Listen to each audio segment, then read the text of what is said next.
After several days in the evil forest, Nwagbara reached the ruined ancient temple covered by overgrown bushes. As he entered the temple, he felt a negative energy around him. But he stood firm. As he walked further, he heard whispers of spirits, but he ignored them and continued. When the voices grew aloud, Nwagbara placed his hands over his ears. Afterward he responded aloud with authority. "I am Nwagbara, the Great Seer of Azimba. You cannot stop me." Suddenly, the voices vanished and silence took over the atmosphere, and he continued moving in search of the sands of time.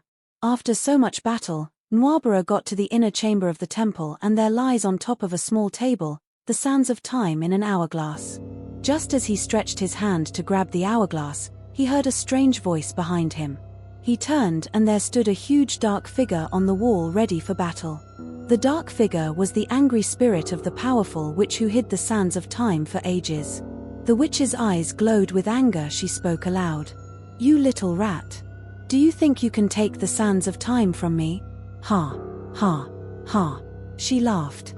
Nwagbara, gripping his father's fortified staff tightly, responded. "I am Nwagbara, the Great Seer of Azimba. I am guided by Igwe, the god of sky.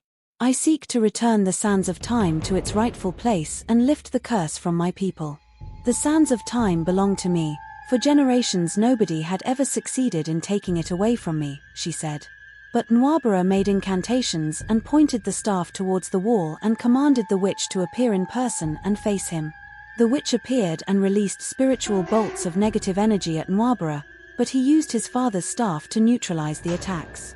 Nwagbara then summoned all his strength into his staff and released a spiritual force that sent the witch flying, and she disappeared. At that point, Nwagbara carefully took the sands of time and made his way out of the temple. Watch the full video on the channel, and don't forget to subscribe.